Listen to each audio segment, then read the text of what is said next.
새 성전이 지어지면 우리 찬양대가 설 자리가 마련이 돼 있거든요. 그 찬양대 자리가 찬양대 자리에 지금보다 한 2배 정도 인원이 채워져서 정말 장엄하게 그리고 은혜롭게 찬양하는 그날을 이렇게 들으면서 제가 상상을 합니다. 기대가 됩니다. 오늘 교회를 교회되게라는 제목으로 하나님의 말씀 증거하겠습니다. 판교 고속도로 외곽순환도로죠. 외곽순환도로 달리다 보면은 교회 하나가 있는데 그 교회에 달리는 차들이 볼 수 있도록 간판을 하나 붙여놨는데 거기에 교회가 세상의 희망입니다 이렇게 붙어 있습니다. 이 말이요 참 맞는 말이고 또 우리가 이 시대를 살아가면서 이 말처럼 되게 어색한 말도 없다 이런 생각이 들지요. 그럼 교회가 세상의 희망이죠. 교회가 아니면 누가 지옥으로 달려가는 저주받은 영혼들을 구원해낼 수 있습니까? 그러니까 교회는 희망인 것이죠. 교회 공동체가 없이 이 세상을 살아가는 사람들이 겉으로는 별거 별걸 다 누린다 할지라도 어쨌든 그들에게 평안이 없는데, 편안함은 있을지 몰라도 평안이 없는데 교회가 있어서 그들에게 구원방주가 되니 교회가 세상의 희망인 것이 맞습니다. 그러니까 교회를 본질적으로 볼 때는 세상의 희망이라는 말이 틀린 말은 아닙니다. 그런데 이 시대의 교회의 모습을 보면 어떤 경우는 세상의 골칫거리인 경우도 있습니다. 매스컴에 오르락내리락 하면서 거룩해야 될 교회가 더 세속적인 그런 모습을 보일 때 그렇게 느껴집니다. 목회자가 부정직함으로 사람들의 입에 오르내릴 때 눈살이 찌푸려지죠. 교회를 다니는 성도들 중에 또 특별히 사회 지도층 인사들이 비리를 저지른 다음에요, 내가 신앙인입니다 막 그러면서 자기를 변호하려고 할 때 진짜 그래가지고 깨끗하면 좋은데 큰소리 뻥뻥 치다가 들통이 나가지고 망신을 당한 걸 보면서 참 교회가 세상의 골칫거리구나, 예수 믿는 사람이 골칫거리네, 이런 평을 받기도 합니다. 그럼 이럴 때 교회는 어떻게 해야 됩니까? 교회에 어떤 처방을 내려야 할까요? 교회 문 닫을까요? 여러분, 이럴 때일수록 교회는 더 교회다워져야 됩니다. 이럴 때일수록 우리 교회는, 여러분은 더 교회다워져야 합니다. 교회가 교회답게 된다는 것이 무엇일까요? 교회의 본질로 돌아가는 것, 교회가 본질적인 것을 추구하는 것, 그것이 교회다워지는 것이죠. 마태복음 5장 14절에 너희는 세상의 빛이라 산 위에 있는 동네가 숨겨지지 못할 것이라 그랬습니다. 그럼 교회의 본질은 세상의 빛이 되는 것입니다. 그럼 빛이라는 것은 인위적으로 가리려고 해도 가릴 수가 없어요. 어떻게든지 새어나오게 되어 있습니다. 그 빛이 빛을 발하면 어둠을 물리치는 성질이 있죠. 세상의 어둠, 죽음, 절망, 두려움, 고통, 이런 것들을 몰아내고 생명과 소망으로 가득하게 하는 기능이 빛 안에 있습니다. 그게 바로 교회의 사명이라는 것이죠. 그래서 너희는, 교회는 세상의 빛이라 라고 말씀하시는 거예요. 독일이 기독교 국가인데 2차 대전을 일으켜서 세계를 전쟁으로 몰아넣습니다. 많은 독일 국민들이 교회 다니면서 예수 믿는다고 하면서 이 광적인 전쟁에 열광을 했어요. 그런데 그때 20세기 신앙의 이정표라고 하는 본 회퍼 목사님이요, 교회는 인류를 위해 존재할 때 본연의 모습을 갖는다라고 했습니다. 세상이 어떻든 간에, 교회가 어떤 일을 하건 간에 교회의 본질은 무엇입니까? 교회는 영혼을 구원하는 일, 인류를 위해 존재할 때 교회된다라는 것입니다. 저는 우리 교회가, 그리고 여러분이 하나님 앞에 부르심받은 성전으로, 교회로 교회다워지기를 주님의 이름으로 축원합니다. 기독교에 대한 평판이 나빠졌다고 해서 끝장난 것이 아닙니다. 교회는요, 평판이 나쁠 때도 있어요. 초대교회 때 사람들에게 교회가 비난받았습니다. 오해도 있었고요. 성찬식을 하는데 생전 듣도 보도 못한 걸 하는 거예요. 피를 마시고 살을 먹습니다. 그래서 사람의 피를 마시고 인육을 뜯어먹는 아주 악독하고 야만적인 종교라고 오해도 받고 핍박도 받았습니다. 그런데 교회가 본질을 추구하니까 350년 만에 330년 만에 전 로마를 복음화시키는 역사를 만들어냅니다. 교회가 교회답게 행동할 때 복음이 불처럼 먼저 나갔습니다. 중요한 것은 지금 우리가 받고 있는 평판이 무엇이냐가 아니라 교회가 교회됨, 그 본질을 지켜나가는 것이죠. 저는 저와 여러분들이 교회다움을 지켜나갈 때 평판도 바뀌게 될 줄 믿어요. 그래서 교회는 소망이 있는 것입니다. 중요한 것은 본질이지 평판이 아닙니다. 그리고 사실 평판에 흔들리는 교회가 되면 안 돼요. 목회자가 평판에 흔들리면 안 돼요. 성도들 앞에 좋은 평판을 받기 위해서 목회하면 안 됩니다. 본질에 집중하는 목회자가 되고 본질에 집중하는 교회가 되면 그 교회는, 그 목회자는 세상의 소망이 되고 나중에 평판도 좋아지게 되어 있어요. 그럼 본질에 집중하는 교회란 도대체 어떤 교회일까요? 교회는 음부의 권세를 이기고 영혼을 살리는 공동체라는 것을 잊지 않는 것입니다.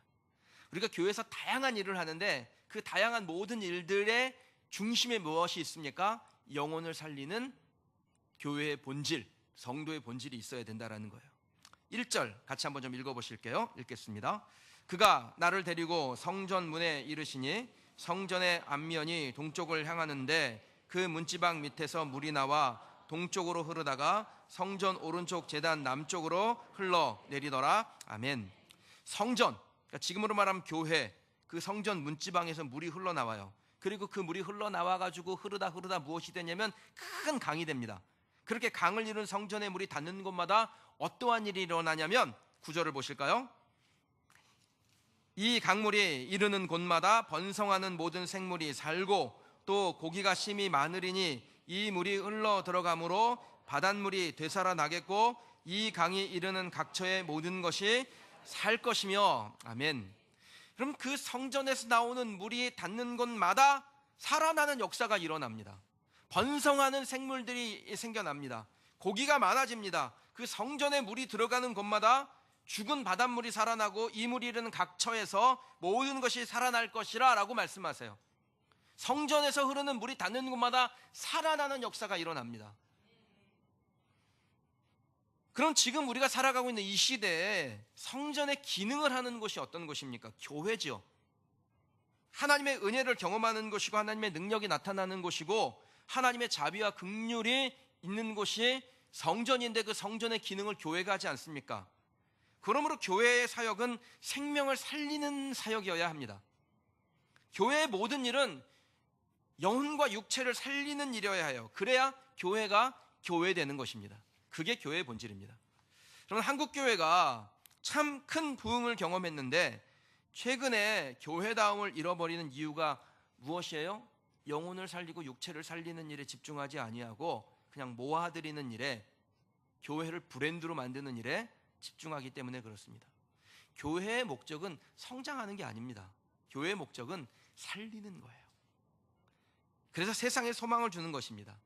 그러므로 우리는 무엇을 하든지 질문을 정확하게 던져야 돼요. 이게 교회에 무슨 유익이 있겠느냐가 아니라 우리가 하는 일이 생명을 살리는 일인가, 세상에 소망을 주는 것인가, 이 질문을 해야 하고 질문을 할 때마다 그렇다라는 확신을 얻어야 합니다. 그렇지 않다면 하지 말아야죠. 딱 멈춰야죠. 그러면 생명을 살리는 일이 때로는 교회에 경제적인 손해를 끼칠 때도 있습니다. 어쩌면 그 일 때문에 교회가 비난을 받을 수도 있습니다. 평판이 나빠질 수 있어요. 그러나 그것 때문에 두려워서 교회가 해야 될 일을 멈춰서는 안 됩니다. 우리가 진정성을 가지면 평판은 언제든지 바뀌어요. 우리가 어떤 순간에도 이 일로 생명을 살릴 수 있을까, 이것을 고민하면 영혼도 살아날 뿐 아니라 교회는 좋은 평판을 받게 되어 있습니다. 교회가 성장하려고 애쓰지 않아도 본질에 집중하고 교회다움을 회복하면 교회는 자연스럽게 성장합니다. 과거에 예전에 분당샘물교회라는 교회에서 아프가니스탄에다가 단기 선교팀을 파견했다가 거기서 사고가 났죠. 사람이 죽었습니다. 이게 얼마나 사회적으로 이제 시비거리가 됐습니까? 진짜 교회가 욕이란 욕은 다 먹었어요. 그때. 심지어는 믿는 사람들도 비난의 대열에 동참했었습니다. 그런데요, 여러분, 사회적인 평판, 사람들이 말하는 그 사회적 평판을 빼고 진짜 복음의 증거라는 측면에서 보면 뭐가 잘못됐습니까? 초대교회 교부였던 터툴리안이요, 순교는 교회의 씨앗이라고 했습니다. 그러니까 누군가가 복음을 위해서 피 흘리지 않으면 거기에 교회가 세워지지 않는다라는 거예요. 우리가 지금 여기 교회를 함께 모여지고 있고 한국에 교회가 많지만 이 한국에 세워진 이 교회들은 누군가가 피 흘렸고 그 피 위에 세워진 겁니다. 순교의 피가 쌓여져서 교회가 되는 거예요. 이 복음의 원리가 무엇인지 모르는 사람은 비난해도 돼요. 그런데 복음의 원리가 무엇인지 아는 사람은 이거 비난하면 안 됩니다. 교회가 가능하면 평판의 시비에 휘둘리지 않도록 지혜로울 필요는 있죠. 그러나 그것이 두려워서 뒤로 물러갈 필요는 없다라는 겁니다. 손해를 두려워하는 교회는 교회다워질 수 없고, 그런 성도는 하나님 나라를 위해서 믿음의 걸음을 내걸을 수가 없어요. 발걸음 못 떼요, 두려워서. 저는 우리 교회가 살리는 교회가 되고 제가 살리는 목회자가 되고 여러분은 살리는 성도가 되기를 주님의 이름으로 축원합니다. 제가 어떤 직함을 받을 때 그 직함은 나를 명예롭게 하는 것이 아니라 영혼을 살리는 일이 되기를 원해요. 하나님이 저에게 무슨 사명을 주셔서 그 사명을 감당할 때 그 사명은 내 개인의 만족을 위한 것이 아니라 주의 복음을 증거하고 영혼 육체를 살리는 일이어야 합니다. 우리 교회가 많은 일을 하고 있고 앞으로 더 많은 일을 해야 되는데, 여러분, 그것은 우리 교회가 이 정도 수준이에요 라는 것을 보여주는 것이 아니라 영혼을 살리고 육체를 살리는 일이어야 합니다. 우리 교회가 이제 시작한 교회지만 우리 교회 때문에 다른 교회들이 소망을 가지고 또 신학생들이 나도 저런 목회자가 되고 저렇게 교회를 세워나가는데 하나님 앞에 부르심 받고 싶다, 이런 용기를 주는 교회가 되기를, 그래서 사람들이 우리 교회를 보면 역시 교회는 세상의 소망이네 라는 믿음의 고백들이 곳곳에서 일어나기를 주님의 이름으로 축원합니다. 우리 교회가 다음 세대를 위한 기도를 많이 하잖아요. 다음 세대들을 위해서 투자도 많이 하죠. 우리 교회가 그렇게 기도하는 것처럼 다음 세대들이 불같이 일어나는 교회가 되기를 원합니다. 요즘 아이들이 성적표에 울고 웃습니다. 근데 우리 교회에서 자라는 아이들은 성적표에 울고 웃는 것이 아니라 하나님이 자기에게 주신 비전과 꿈 때문에 울고 웃는 그런 아이들이 더 많아지기를 축복합니다. 가정이 파괴되고 학교가 무너지는 이 현실 속에서 우리 교회는 교육도 바꿔내는 교회가 되기를 원해요. 우리 교회 하나가 그런다고 뭐 변화가 있겠습니까? 있지요. 분명히 있습니다. 오늘 말씀이 그걸 우리에게 증거합니다. 2절에 보면요, 성전에서 나오는 물이 처음에는 기껏해야 문틈 사이로 스며 나오는 물이었어요. 그런데 이 스며 나오는 물을 따라서 천척을 간 다음에, 천척이 우리 그 미터로 환산은 525m입니다. 525m를 가서 측량하니까 그 무릎이 발목에 오고 무릎이 잠기고 허리에 이르고 그리고 건너지 못할 강이 됩니다. 우리의 시작은 부족하고 미약하지만 하나님의 능력은 우리의 작은 시작을 감당치 못할 분량으로 바꿔내실 줄 믿습니다. 사실 우리가 지금 3년 9개월 동안 오면서요, 처음에 교회를 개척할 때 그게 미미한 숫자 아니에요? 그런데 지금 이렇게 하나님께서 우리 교회를 만들어 가셨는데 저는 앞으로 하나님이 행하실 일이 더 크고 놀랍다라고 믿어요. 단지 숫자가 늘어나는 것이 아니라 교회가 교회다워지는 일에 온 성도들이 한 마음이 되며 하나님 나라를 향해서 함께 달려가는 그런 믿음의 공동체가 될 줄 믿습니다. 우리 새성전 부재 가면은 광야성전이 있잖아요, 컨테이너. 근데 이 컨테이너가 들어오는 날, 그날이 수요일이었는데 수요일 제가 새벽 예배 때 하나님이 저에게 환상을 하나 보여주셨어요. 제가 이 자리에 앉아서 말씀 전하고 이제 기도하고 있는데 하나님 보여주신 환상이 무엇이냐면, 이 안산의 도로 있지 않습니까? 이 도로에 물이 쏟아지는데 마치 그 계곡물처럼 그 쓰나미가 밀려오는 것 같은 물처럼 엄청나게 빠른 속도로 물이 쫙 밀려가는 거예요. 그 밀려가는 물이 어디로 가냐면 우리 교회에 있는 부지로 흘러가더라고요. 부지로 흘러가더니 컨테이너를 딱 들었어요. 들어가지고 쫙 그 물이 거기 쌓이는데 어마어마하게 쌓이는데 컨테이너를 쫙 들더라고요. 드는데 제가 이렇게 보니까 유보라 아파트가 보이는데 유보라 아파트 5층에서 6층 정도까지가 잠겼어요. 5층 미만에 사신 분들에게 죄송합니다. 5층에서 6층까지 물이 딱 잠기는데, 그럼 그 물이 흘러갈 때 그 물이 완전히 흙탕물이었거든요, 처음에는요. 그런데 우리 교회에 와서 물이 쌓이는데 물이 맑아져요. 그래서 제가 이렇게 보니까 유보라 아파트 5층에서 6층 그 사이 밑에 잠긴 아파트가, 다시 한번 제가 사과드립니다, 그 잠긴 아파트가 보이더라고요. 그 건물의 형태가 보이고 이 창이 보이고, 그런데 물이 완전히 깨끗하진 않았어요. 그러니까 그냥 뭐 부유물이라고 합니까? 뭔가 이렇게 좀 완전히 뭐 계곡물처럼 맑은 물은 아니었는데 그 유보라 아파트 잠긴 부분이 보이더라는 거예요. 제가 그걸 보면서 오늘 하나님께서 우리에게 주신 이 말씀이 떠올랐습니다. 물이 흘러가는 곳마다 원래 흙탕물이었는데 우리 교회 그 광야 성전 컨테이너를 딱 들고 올라오는데 물이 점점 맑아지는 거예요. 그리고 그 5층 아래 아파트가 잠겨져 있는 그 아파트가 그냥 보일 만큼 물이 맑아지더라고요. 그럼 우리 교회가 해야 될 일이 뭘까? 하나님 우리 교회에 기대하시는 것이 무엇일까? 그곳에 먹고는 살만할지 몰라요. 그런데 영혼이 피폐해져서 완전히 흙탕물인 인생이 교회를 만나서 정화되고 깨끗하게 되고 살아나는 가정과 사람과 또 자녀들이 되는 것, 하나님 우리 교회에 주신 사명이라고 믿습니다. 오늘 우리에게 주신 이 말씀대로 되는 것이죠. 교회는 세상의 소망이 된다는 그 본질을 버리지 않고 세상의 소망이 되는 사람, 교회가 되면 그 다음은 우리를 통해서 흘러나오는 그 생명수, 근원이신 예수 그리스도의 그 거룩하신 생명수가 닿는 곳마다 살려내는 역사를 우리에게 보여주실 줄 믿습니다. 한 사람이 깨어나면 되는 거예요. 그 사람이 여러분이 되기를 주님의 이름으로 축원합니다.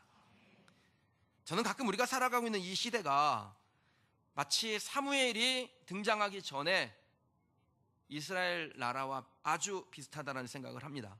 사무엘이 등장하기 전에 그 시대를 성경이 뭐라고 표현하냐면 하나님의 말씀이 희귀하고 이상이 흔히 보이지 않던 시대라고 말합니다. 하나님이 직접 나타나셔서 말씀도 주시고 기적도 행하시고 이상도 보여주셔야 되는데 하나님의 말씀도 없고 기적도 나타나지 아니하고 하나님의 이상이 보이지가 않아요. 그럼 사람들이 무슨 생각을 했겠어요? 하나님이 죽었구나, 하나님이 없나 보구나, 그럼 이 생각 안 했겠어요? 그런데 그런 시대에 기도하던 사무엘의 어머니 한나, 그리고 성전에서 눈을 붙이며 주의 전을 지켜냈던 사무엘이 나타나자 하나님께서 사무엘을 부르시고 말씀을 주시고 그를 통해서 하나님의 이상을 행하게 하셔요.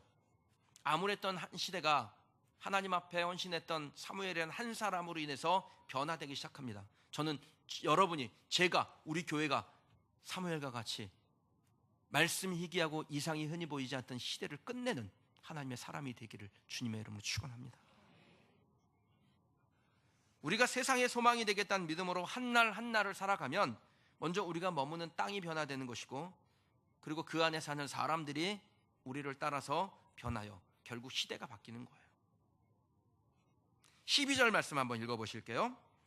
강 좌우가에는 각종 먹을 과실나무가 자라서 그 잎이 시들지 아니하며 열매가 끊이지 아니하고 달마다 새 열매를 맺으리니 그 물이 성소를 통하여 나옴이라. 그 열매는 먹을만하고 그 잎사귀는 약재료가 되리라. 아멘. 성전에서 흘러나온 물이 강을 이루고 그 강물이 닿는 곳마다 살아나는 기적이 나타납니다. 성소에서 나오는 물이 닿는 곳마다 각종 과실나무가 자라는데 달마다 새로운 열매를 맺어요. 그 잎사귀는 약재료가 돼서 그 잎사귀를 먹고 붙이면 상처가 회복이 되는 축복의 땅으로 바뀝니다. 어떨 때요? 그 물이 닿는 곳마다. 근데 12절 앞에요, 11절에 보면은 그 진펄과 개펄은 되살아나지 못하고 소금 땅이 될 것이라고 말씀하고 있습니다. 이게 무슨 의미일까요? 그럼 성전에 물이 흘러서 그 물이 닿는 곳, 계속 닿아 있는 곳은 어떻게 됩니까? 그 물을 빨아들여서 거기에 생명의 나무들이 자라나게 되고 물고기들이 살아나게 되고 축복의 땅이 되는데, 물이 들어갔다가 머물지 못하고 나오면, 갯벌과 진펄이 되면 거기는 죽은 땅이 된다라는 거예요. 물이 닿는 곳은 살아나지만 물이 닿지 못하거나 닿았다가 빠져나오면 죽음의 땅이 된다는 겁니다. 그럼 구약시대의 성전은 신약시대 교회를 상징하고 성수의 물은 교회의 은혜를 의미합니다. 교회의 은혜가 미치는 곳에는 소생의 기쁨이 있지만, 교회의 은혜가 미치지 못하거나 교회가 교회답지 못해서 허울만 교회인 것은 은혜가 미치지 못하니까 살아나는 기쁨이 없고 죽은 땅이 된다는 거예요. 그럼 교회 안에 하나님의 은혜가 없는 교회가 있습니다.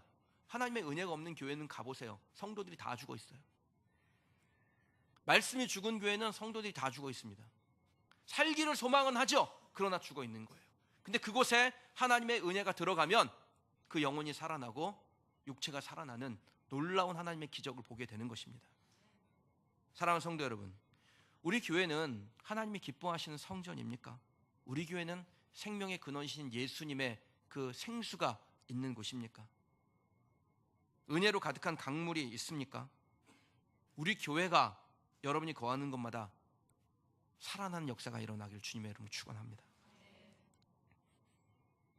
제가 어제 토요일 오후에 두 가정을 신방을 했어요. 한 가정은 약속을 하고 가고 한 가정은 그냥 갔는데, 두 가정에서 똑같은 이야기를 들었어요. 무슨 이야기를 들었냐면, 교회에서 신앙생활하는 중에 성령을 경험하고 하나님의 은혜를 알고 그리고 내 영혼이 살아났다라는 거예요. 한 가정은 경제적으로 많이 어려워진 가정이에요. 갑자기 어려워진 가정이고, 한 가정은 어쨌든 과거에 가정적으로 상처가 있는 그런 집이에요. 그런데 살아나는 거예요. 그럼 이 살아나는 은혜가 여러분 모두의 삶에 넘치기를, 여러분의 자녀들에게 있기를, 여러분의 산업에 있기를, 여러분의 인생에 하나님께서 허락하시길 주님의 이름으로 축원합니다. 자, 우리가 가서 머물면 살아날 텐데 우리가 갈 수 없는 것은 어떻게 하면 됩니까? 보내면 되죠. 누군가 보내면 됩니다. 그래서 선교사 보내는 거예요. 그래서 거기에 교회를 세우는 것입니다. 하나님의 은혜가 흘러가게 하기 위해서 우리 교회와 같은 교회를 세우고 여러분과 같은 믿음의 사람들을 보내 영혼을 살아나게 하는 역사를 하나님께서 우리에게 원하시고 우리는 그 일을 하면 되는 거죠. 우리가 추수감사주일마다 신앙적으로 탄압받고 경제적으로 어려운 곳에 교회 세우죠. 지금 3개 교회 세웠고, 또 부활절에 우리나라에도 이 조선 땅에도 부활절 아침에 아펜젤러 언더우드 두 선교사가 와서 이 어둠의 땅을 빛의 땅으로 바꿔냈으니까 우리도 그렇게 하시면 좋겠다. 그래서 부활절마다 자기 민족을 사랑하는 한국에 와서 예수 만난 이주자들을 안수하여 그곳으로 보냅니다. 그럼 저는 이 사역을 계속 하려고 합니다. 하기 싫다. 그러면 다른 교회로 가시면 됩니다. 그런데 이거를 계속 하고 싶다 나도, 그러면 여기에 머물러 계시면 됩니다. 근데 하나님은 우리에게 본질이 무엇인지를 알게 하셨으니까 그 본질에 저와 여러분이 충실하시면 돼요. 그럼 영적인 것을 추구하는데 그것이 자기 만족이잖아요. 그러면 그건 영적인 게 아니에요. 하나님의 음성을 들었어도 자기 만족을 위한 것이면 그건 영적인 것이 아닙니다. 하나님을 아는 지식에 멈춰서지 말고 하나님이 원하시는 것을 하는 성도가 되시기를 주님의 이름으로 축원합니다. 제가 몇 번 설교에서 다뤘던 교회죠.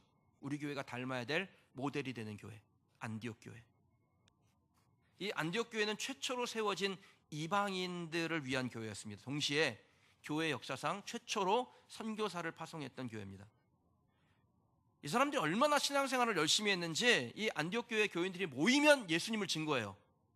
사람들이 이 안디옥 교회 사람들이 너무 극성 맞아가지고 별명을 붙여줬는데 그리스도인이라고 붙여준 거예요. 그러니까 우리가 지금 우리를 보고 그리스도인 하는데 이 그리스도인이라는 이름이 안디옥 교회로부터 시작이 된 겁니다.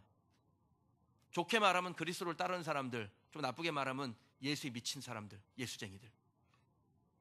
근데 이 교회가 바울과 바나바라는 두 사역자를 청빙해서 1년 동안 열심히 말씀 배우고 가르치고 전도해서 큰 부흥을 경험합니다.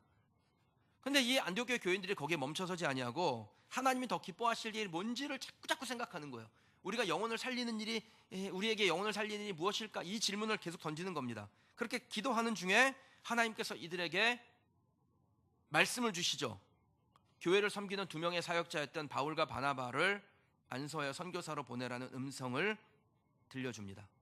교회가 나날이 부흥을 하고 있어요. 바나바는 그 마음이 따뜻한 존경받는 목회자였고, 바울은 열정이 넘치는 전도자였습니다. 부흥하는 안디옥 교회에 꼭 필요한 두 사람의 사역자, 이 사람들의 공이 얼마나 지대했겠어요. 그런데 이 두 사람이 빠지면 교회가 손해를 보겠죠. 부흥이 멈춰설지도 모르죠. 그런데 안디옥 교회가 성령의 음성에 순종해서 두 말도 안 하고 망설이지 않고 바나바 바울을 안수하여 선교사로 보냅니다. 그 결과가 어떻게 됐을까요? 교회가 부흥이 멈춘 게 아니라 더욱 부흥했고, 로마의 박해를 이겨내고 350년 만에 안디옥 전체를 안디옥 교회, 안디옥에 사는 모든 사람들을 기독교인으로 만드는 일을 합니다.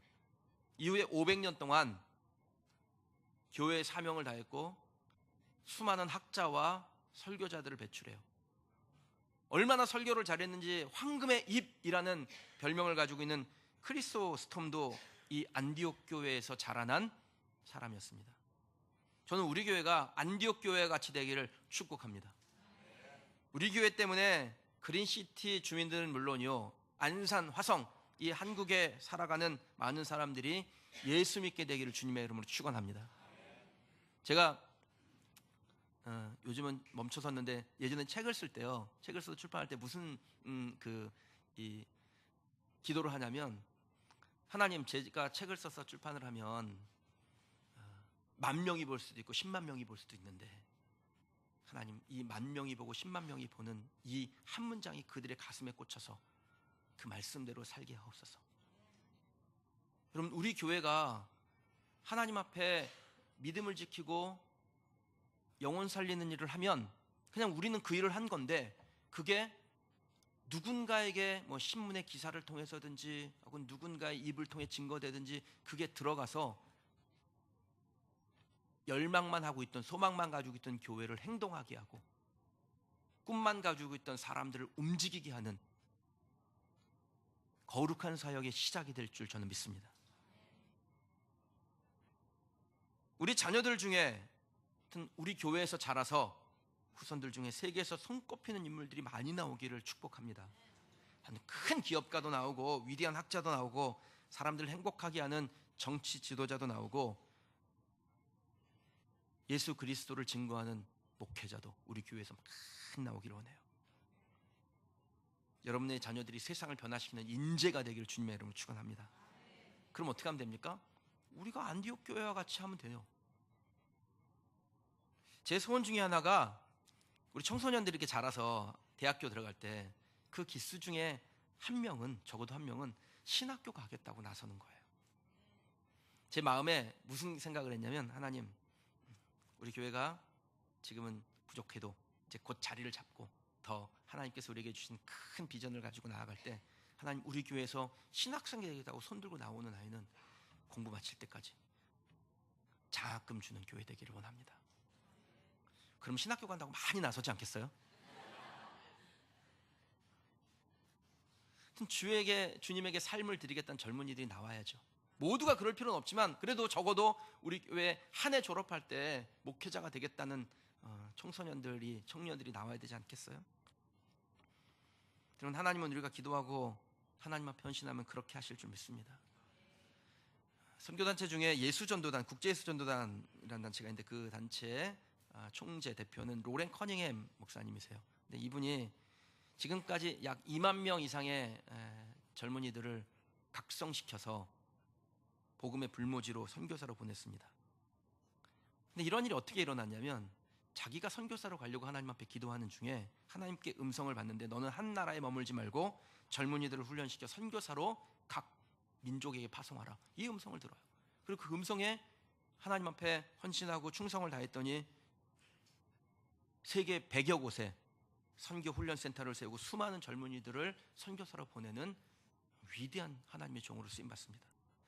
아프리카의 부흥을 이뤄낸 라이나르트 본케 목사님이요, 주를 섬겨 금식하는 중에 하나님께서 환상을 보여주시는데 아프리카 지도가 눈앞에 딱 펼쳐지면서 위에서부터 아래까지 예수 그리스도의 피로 완전히 젖어 들어가는 환상을 봐요. 그리고 음성을 들려주시는데 아프리카에 가서 복음을 전하라. 그 음성 앞에 순종했을 때 아프리카를 복음화시키는, 나이지리아의 라고스에서 한 번에 120만 명에게 복음을 전하고 회심시키는 놀라운 역사를 만들어냅니다. 사랑하는 성도 여러분, 그럼 우리가 하나님 앞에 마음을 내놓고 헌신하면 그 다음은 하나님이 일하세요. 잘 기억하세요. 여러분이 일하지 않습니다. 우리는 하나님 앞에 우리의 마음과 우리의 결정과 행동을 보여드리는 거예요. 그럼 일은 누가 하세요? 하나님이 하세요. 경제가 어려워지고 형편이 어려워져서 하나님의 사역을 할 수 없고 선교사 보낼 수 없고 주의 일을 할 수 없다고 한다면 그건 믿음 없는 소리입니다. 저나 여러분은 믿음 없는 소리는 아예 하지도 마십시다. 믿음 없는 생각이 들어도 꺼내지 마세요. 우리 교회에서는 대우 못 받아요. 믿음 없는 소리를 합리적인 판단이라고 버무려 가지고 하지 마세요. 믿음 있는 소리를 하십시오. 그럼 신분 경제면을 보면 매번 어렵답니다. 부동산 경기도 어렵고 집값이 어떻고 신화 산업이 어렵고 반대 기타 등등 막 이래요. 경제가 어렵지 않았던 적이 한 번이라도 있어요? 늘 경제는 어려웠죠. 세상에 속한 사람은 항상 핑계를 댑니다. 그러나 믿음의 사람, 기도하는 사람은 환경 보지 아니하고 주님 바라볼 줄 믿습니다. 데니스 웨이틀리라는 사람이 승자의 심리학이라는 책에서 비관론자들은 모든 기회에 숨어있는 문제를 보고 낙관론자들은 모든 문제에 감춰져 있는 기회를 본다고 했어요. 그럼 이기는 사람은 문제가 딱 생기면 그 문제 속에서 뭘 보냐면 뭐가 기회지? 이거 보는 거예요. 근데 지는 사람은요, 모든 기회에 숨어있는 문제가 뭔지를 봐요. 이게 문제고 저게 문제고, 그래서 발을 못 내딛는 것입니다. 마귀를 이기고 예수 그리스도의 승리를 선포하는 하나님의 사람들은 문제를 보지 아니하고 그 안에 감춰져 있는 기회를 봅니다. 이게 언제 보입니까? 우리가 하나님 앞에 거룩한 목적 본질을 향해서 가면 하나님께서 우리의 영적인 눈을 열어주셔서 두렵지 않게 하시고 담대하게 하시고, 그리고 마침내 우리가 해야 될 것, 그리고 하나님께서 열어주신 기회를 보게 된다는 것입니다. 세상이 전망에 휘둘리지 말고 때를 어떤지 못 어떤지 복음을 전하라고 하시는 주님의 음성에 순종하면 우리 교회가 기회를 보게 될 줄 믿습니다. 여러분의 삶도 마찬가지죠. 세상의 말에 귀 기울이지 말고 하나님이 우리에게 주신 음성에 귀 기울이면서 눈을 열면 보여요. 보는 여러분 되길 주님의 이름으로 축원합니다. 그래서 와서 목사님 잠깐 비켜주세요. 그리고 강단에 서서 하나님이 나에게 보여주신 것이 무엇인지를 성도들에게 간증해서 야, 나도 저 사람처럼 돼야 되겠다라고 도전받는 그런 우리 교회, 수많은 사람들에게 영적인 도전을 던지는 우리 성도들 되시길 주님의 이름으로 축원합니다. 교회가 이제 돌아오는 주간부터 본격적으로 건축을 시작하려고 합니다. 허가 딱 한 군데 이제 말씀 들어보니까 모든 부서는 다 통과됐고 장애인 부서 딱 한 군데 남았는데, 우리가 장애인 이 시설은 그래도 다른 교회들보다 상당히 잘 해놓은 편이에요. 그래서 통과될 듯합니다. 그래서 끝까지 기도해 주시고요. 교회가 건축이 될 때 저와 여러분 우리의 마음의 성전도 함께 지어져 가기를 원합니다. 간절하게 기도함으로 세워진 교회, 그 교회 안에 뜨거운 예배 공동체가 되고 잃어버린 영혼을 위한 구원 방주가 되고 다음 세대 인재 양성의 요람이 되며 세계 선교의 전진 기지가 되는 우리 교회가 되기를 소망합니다. 여러분 이 일에 방관자로 있지 마시고요, 참여하십시오. 기도함으로 예배 공력을 쌓는 것으로 물질로 최선을 다하여 하나님의 기뻐하시는 일을 하는, 그래서 우리가 하나님 앞에 받은 사명, 그 사명대로 사역을 하고 교회를 세우고 또 교회들을 세우고, 그래서 우리 교회가 가는 곳마다 닿는 곳마다 여러분이 머무는 곳마다 영혼이 살아나는 하나님의 놀라운 기적이 일어나기를 주의 이름으로 축원합니다. 헌금 작정하신 분들이 있으시죠? 제가 그 명단 볼 때마다 참 마음이 좀 짠한 분도 있어요. 이 정도까지 하실 형편 아닌데 참 어렵게 하셨겠구나. 또 신앙생활 얼마 하지 않으셨는데 그래도 교회를 사랑하는 마음으로 작정하시는 분들이 계셔요. 그럼 볼 때마다 얼마나 갈등이 됐을까. 저도 헌금하면서 갈등했습니다. 근데 이 정도까지 해야 되나? 제가 그냥 인간적인 얘기를 하자면요, 그냥 교회는 괜히 개척해가지고 오라는 큰 교회도 많았는데. 여러분, 근데요, 저도 갈등하고 여러분들도 갈등하는 거예요. 근데 그 갈등을 뛰어넘어서, 그 인간적인 갈등을 뛰어넘어서 하나님의 부르심 앞에 나아가는 사람이 결국 하나님의 기적을 봐요. 여러분의 서원을 하나님께서 기억하실 겁니다. 혹시 주님의 전을 건축하는 과정 가운데서 크든 작든 내가 하나님 앞에 내려도 벽돌 하나라도 내가 쌓겠다, 내가 앉는 의자 하나라도 하나님 앞에 드려야 되겠다, 그 마음으로 혹시 나아가지 못하신 분이, 아직 나아가지 못하신 분이 계세요? 그럼 하세요. 하나님은 누군가에게 감동을 주셔가지고 할 겁니다. 그럼 기왕이면 그 감동을 내가 받기를 원해요. 여러분이 받기를 원합니다. 우리 교회가 건축되어지는 과정 중에 저는 승자의 심리를 갖는 성도들이 되도록 기도할 겁니다. 건축이 끝나고 나면 우리 중에 꽤 많은 분들은 승자의 길이 무엇인지를 경험하게 될 거고, 그것을 간증하는 성도들이 나오게 될 겁니다. 간혹 우물쭈물하다가 그 경험을 하지 못하는 분도 있겠죠. 근데 저는 기도할 뿐이에요. 하나님, 우리 모든 성도들이 한 사람도 빠짐없이 다 하나님의 역사와 일하심을 경험하게 하옵소서. 경험하기를 원합니다. 그래서 우리가 헌신하고 수고하여 지은 성전에서 흘러나온 물이 닿는 곳마다 영혼이 살아나고, 가정이 살아나고, 자녀들이 살아나고, 생명이 움트는 땅이 되어 그것을 함께 보며 하나님을 찬양하는 우리 성도들, 우리 교회 되기를 주님의 이름으로 축원합니다. 여러분과 이 찬양 한번 좀 부르고 싶습니다. 이런 교회 되게 하소서라는 찬양인데요,